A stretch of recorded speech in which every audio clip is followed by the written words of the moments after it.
quick word on rights and responsibilities, and a little bit on privileges too. Rights are such when paired with responsibilities. You have to give in order to get, whether it be on your own behalf or for another. If there is no responsibility, then there is no right. That is privilege. An example, voting. This is a right?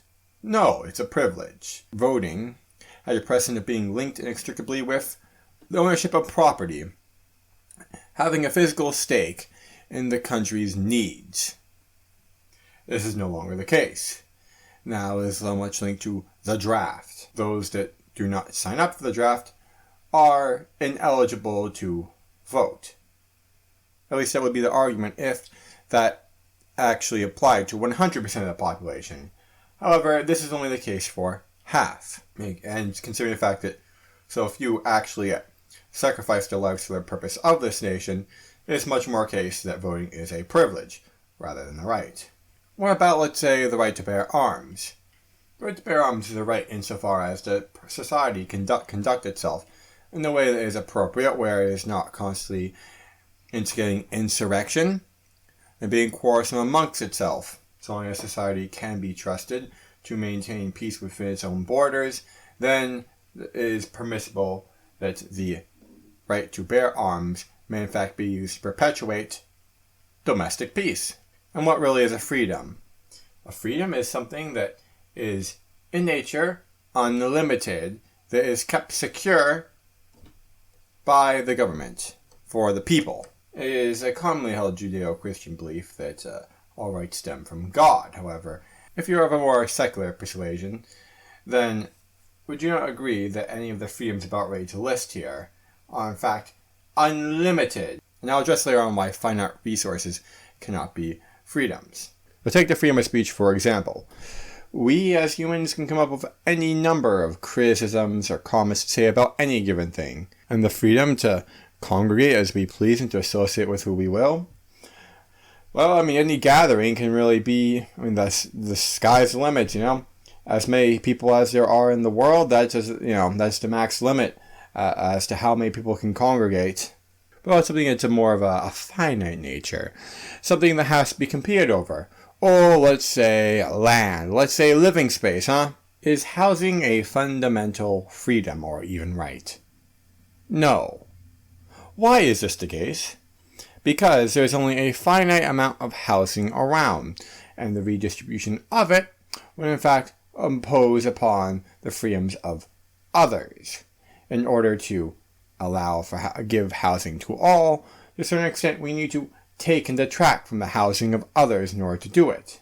There is a very finite amount of land, all of which has a great deal of value, and this would subvert all of the wealth of society in order to benefit the few that can afford to house themselves. It's not very often when the rights of parties actually come into contradiction with one another, and for those instances where there are opposing conflicts, the government has to arbitrate. The problem with that is that if it is the fundamental nature of any supposed right that we need to eliminate competition, such as in the provision of housing, then there's a problem. That isn't a right. That's something that cannot be protected. That's not something that is, per se, natural. It is not natural to possess a home. It is natural to seek one out. In the same way, my detractors will often argue that we're not free. We have hunger. We have to compete for things. The highest ideal of freedom you can get is in nature itself, is when you go out there into the wilderness. And what do you see? Animals compete for food. They compete for shelter. They compete for all manner of things. Are they not free? Are they not in captivity? And now we're bringing this to obligation. Obligation is where you have absolutely no freedom, no rights, but for some sort of benefit that you're gaining, maybe not, you have to be in service to another party. This also goes hand in hand with indebtedness. For example, if you promise a friend that you'll drive him home from a party next time if he drives you home from this party, then you have an obligation to him to drive him back the next time when he is entirely wasted and you can't. Oftentimes a parent will use a argument of varying fallaciousness to say, well, you should do this for me. After all, you're my kid and I raised no other stuff. And sure, if you want to pull that card, that comes with its own implications. And a few counter arguments I'd love to get into another day that you can pull. But oftentimes a parent will use this.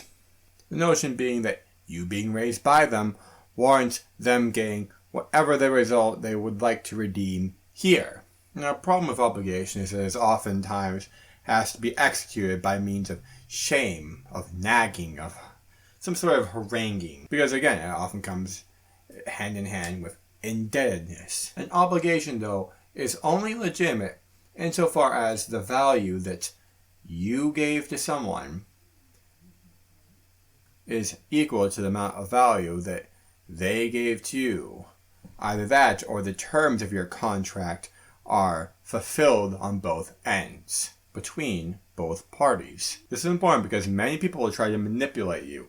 Many people will try to get you to pay out more than you give to them. Many people will try to convince you that they are naturally owed something, not even as a form of obligation, but that they have the right or freedom to, but they do not care about their specific responsibility. Remember, gentlemen and ladies, that good times create weak men. Weak men create bad times. And so bad times create good men. And the good men create the great times. It's not too often that you're going to see any exceptions to this rule. And we can only hope for as long as our good men are around, what's left of them, and the few that actually come out of good times, well, we hope that they can keep us going. Maybe soften the fall into the bad times, and when we crawl out, we can emerge with a very well-informed society.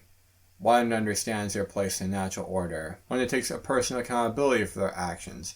One that acts as players, attempting to usher in not only a time of good fortune for themselves and for their families and for their community, but also one that will lead to the next golden age of mankind and the advent of a great turning point in history. Ladies and gentlemen, this has been The Wicked Generation, and we have been It's Redeem. If you found value in today's little talk, like, comment, subscribe, and please do subscribe. Until the next time, peace be upon you all. La-di-da.